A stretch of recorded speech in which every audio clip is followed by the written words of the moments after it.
Hola, hoy vengo particularmente con un tema muy interesante, lo utilizo mucho yo en las negociaciones y que tiene una importancia mayor de la que normalmente se le da.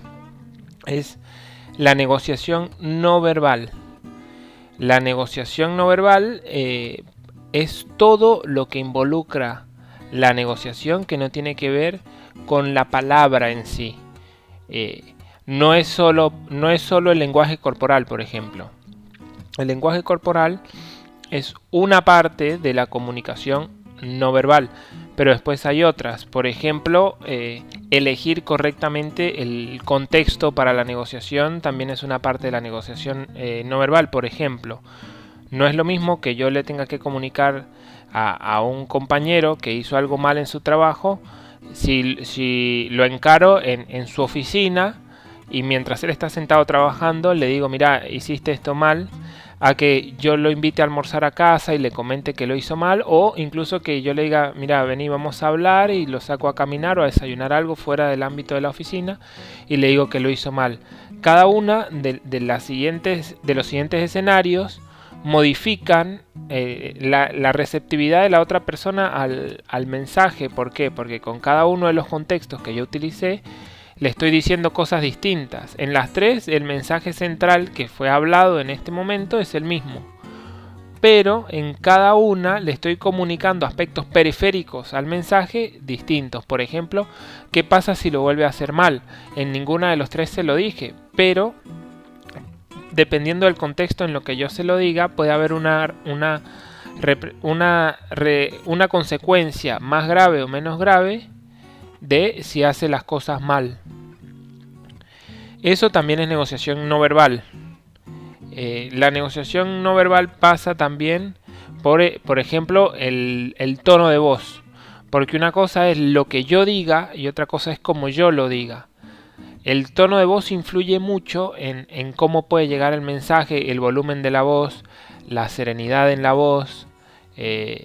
Todos esos aspectos forman parte de la configuración del mensaje y no es exactamente igual que en la comunicación, porque en la negociación el receptor no es un receptor ingenuo, es un receptor que está buscando el detalle. Por ejemplo, no es lo mismo que yo vea una publicidad que yo esté negociando con alguien, en el sentido de que yo, con la experiencia que tengo, si estoy negociando con alguien, no solo estoy viendo lo que me dice, sino estoy analizando todo lo que las palabras no me están diciendo, que me dejan configurar un mensaje que quizá la persona que está negociando conmigo no me quiere dejar ver.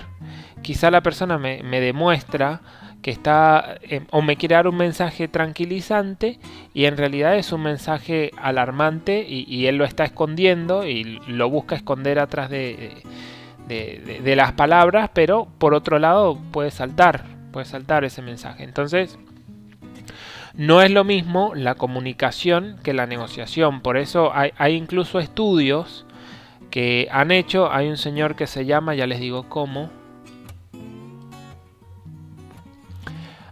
Albert Merjavian. Ese señor estudió la comunicación no verbal y estableció porcentajes, donde dijo el 7% verbal, el 38% vocal y el 55% lenguaje corporal. Yo no me voy a basar en eso porque la negociación es distinta. Repito, en la negociación la otra persona está buscando encontrar lo que no queremos decir. Entonces esos porcentajes para mí ya no valen. Por ejemplo, hay alguien que me está diciendo a mí o se está haciendo pasar porque está bravo y yo noto un gesto de que en realidad, a diferencia de que está bravo, está desasustado, yo le voy a dar mucho más importancia a nivel de porcentaje al gesto que vi o al lenguaje corporal. Entonces esos porcentajes no son necesariamente así. Yo en mis experiencias en negociaciones me he dado cuenta que vale muchísimo más entender cómo la persona está diciendo el mensaje que incluso mismo el mensaje así. Hay un negociador muy bueno que se llama Joe Navarro, trabaja para el FBI en la parte de negociación con rehenes y siempre es el encargado de descubrir espías también. Y él tiene un libro que habla de la negociación no verbal también, y ese sí es muy interesante, porque ellos en el FBI, por ejemplo, cuando hay una situación de un secuestro, hay una sola persona hablando con el secuestrador, pero hay 10 personas escuchando. Y de las 10 personas que están escuchando, quizá uno solo está viendo lo que dice el negociador, mientras que los otros 9 están analizando la respiración, el tono de voz, están analizando todo lo que hay en el entorno para poder sacar un mensaje concreto. Y a partir de lo que escuchan en la negociación no verbal es que ellos deciden cómo actuar con el secuestrador. Y todo eso este tipo lo maneja perfecto. Joe Navarro se llama. Búsquenlo si están interesados en saber algo más o en leer el libro que el tipo tiene, que es buenísimo. Él explica muchas cosas acerca de las negociaciones, por ejemplo, de rehenes, que bueno, yo ahí ya no me voy a meter porque considero, bueno, no lo sé, pero considero que las personas que me están escuchando no van a ir a negociar con rehenes o en situaciones tan delicadas. La persona que me está escuchando por lo general hace negociaciones del día a día más sencillas. Pero puedo rescatar ciertas cosas que el tipo habla en el libro que son aplicables totalmente al tema de la negociación no verbal. Por ejemplo, el tipo dice que nosotros desde que somos pequeños nos enseñaron a mentir con la cara. Nosotros con la cara podemos mentir. Entonces, nosotros tenemos que partir del hecho de que la persona que está negociando con nosotros, desde pequeño, sabe mentir con el verbo y sabe mentir con la cara. Entonces, ¿qué recomienda este tipo? Que no se analice la cara como un factor para saber si el mensaje que se está diciendo se corresponde con lo que siente el negociador. Lo que nunca nos enseñaron a nosotros a disimular son los pies. Esto lo dice él y yo considero que es verdad. Yo considero que las piernas son elementos que denotan exactamente cómo está la otra persona. Es muy importante fijarse en los pies. Muchas veces con la persona que vamos a negociar, especialmente si es un gerente, tienden a taparse los pies. Pero si tenemos la oportunidad de ver los pies de la otra persona, podemos saber exactamente si está relajado, si está asustado, si tiene rabia, si se quiere ir de la negociación, porque va a tener los pies en diferentes posiciones dependiendo de su estado de ánimo. No mentimos con los pies. Y nosotros tenemos que aprender a utilizar eso en el sentido de que probablemente nosotros estemos negociando con alguien más experimentado que nosotros y nosotros tenemos que transmitir el mensaje correcto con nuestros pies. No podemos, si queremos aparentar que estamos relajados, poner los pies en una posición de contracción, de nervios. Si nosotros estamos o queremos aparentar que estamos relajados, las piernas deben ir rectas, cruzadas hacia adelante, por ejemplo. Si nosotros estamos incómodos en una negociación, pero no queremos saber no queremos que la otra persona se entere de nuestra incomodidad, tenemos que aprender a manejar nuestros pies, por ejemplo. Entonces, la primera recomendación que yo les doy acá, además de obviamente que entiendan la importancia de la negociación no verbal, es que aprendan a controlar los pies. Y aprendan a leer los pies de la persona que está negociando con nosotros. Esa es una. Después, hay un punto que yo he notado en las negociaciones que no deja tampoco mentir a la gente y que nos puede ayudar a nosotros a disimular cosas que nosotros no queremos dejar ver. Y ese punto es la respiración. La respiración, cuando la gente se empieza a agitar, la respiración sigue esa agitación, porque la respiración va a seguir a los latidos del corazón. Empecemos a ver la respiración de la gente en el momento que la negociación se empieza a poner álgida, o si nos quieren transmitir algo que quizá por ahí no es cierto. Analicemos cuando la persona está hablando la respiración y nosotros aprendamos a controlar nuestra respiración, porque a través de la respiración se ven los nervios. Y si alguien, por ejemplo, en una entrevista de trabajo nos quiere poner nerviosos, nos va a ver la respiración. Muy importante, entonces, controlar la respiración.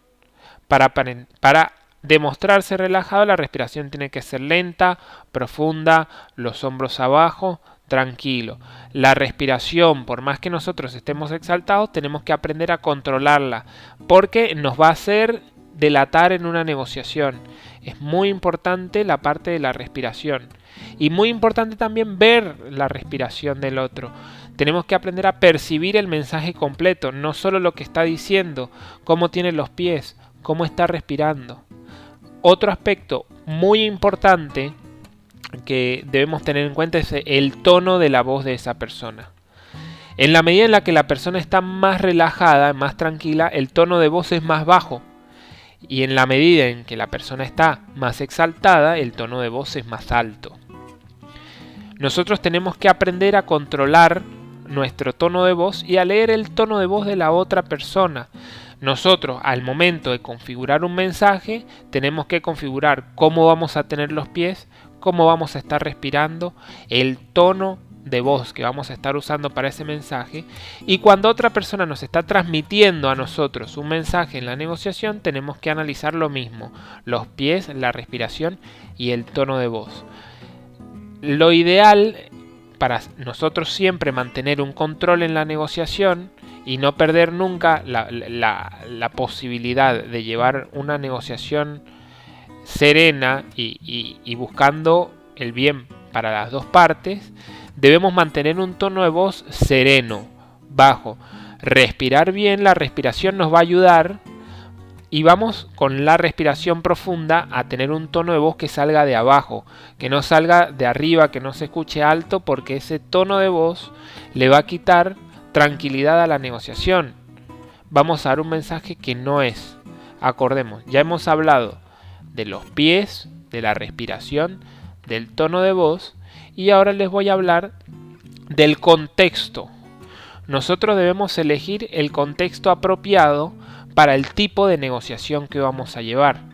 Si nosotros, por ejemplo, queremos decir algo fuerte, pero a una persona que nosotros no queremos herir, debemos buscar un contexto tranquilo, de amistad, de cooperación, para transmitir el mensaje de: si bien te estoy diciendo esto que es fuerte, no te lo tomes personal. Ahora, si nosotros queremos ser bastante agresivos o poner a la otra persona en una posición de desventaja, debemos llevarlo a un contexto donde nosotros estemos en mayoría, donde estemos más altos, donde la otra persona se sienta más pequeña. Debemos subir el tono de voz, debemos pisar bien fuerte con los pies, y entonces todo el lenguaje no verbal nos va a ayudar a que el contexto de superioridad que ya tenemos termine de hacer efecto. Por ejemplo, yo tenía un jefe que él cuando te iba a amonestar o te iba a regañar, a retar por algo, te llamaba y se te ponía enfrente. Cuando entrabas, él te hacía sentar en la oficina de él y te ponía enfrente del escritorio y te hablaba. Mientras que cuando él te iba a pedir algo, él no te llamaba a la oficina. Él iba a tu oficina y no se te sentaba de frente, buscaba una silla, se te sentaba de lado. ¿Por qué? Porque en el momento que él está regañando, él confronta y él te hace sentir menos. Pero en el momento que él va a pedir, él sabe que no necesariamente la gente iba a estar abierta a lo que él pidiera, porque al fin y al cabo le estaba pidiendo. Entonces él lo hacía sentándose al lado de la persona. ¿Por qué? Porque así da un mensaje de cooperativismo. Si se pone enfrente, son conflictos enfrentados. Si se pone al lado, son los dos luchando por un mismo objetivo. Entonces él iba manejando incluso hasta la posición de dónde debería estar la otra persona para negociar. También es negociación no verbal. Resumamos. 4 puntos muy importantes para la negociación no verbal, para nosotros aprender a trabajar y para nosotros aprender a leer a la otra persona. Los pies, la respiración, el tono de voz y el entorno. Aprendamos esas 4 variables, esos 4 elementos para la negociación no verbal. Pongámoslo a trabajar para nosotros. Los pies, cada cosa tiene su forma de hacerse. Los pies, la respiración, el tono de voz, el contexto. Cada uno de esos elementos tiene su forma de construirse dependiendo del mensaje. Para hablarlo todo en un podcast es larguísimo. Si alguno quiere algún tipo de orientación, tiene dudas o quiere consultarme para poder terminar de cerrar alguna negociación que lo va a hacer, me puede contactar a través de la D de dedo I, el correo D de dedo I, di.simonperez@gmail.com, di.simonperez@gmail.com, o el WhatsApp más 54 911 6427 0352. Les dejo la información, espero que les sea de mucho valor y que le puedan sacar provecho y que triunfen en la negociación.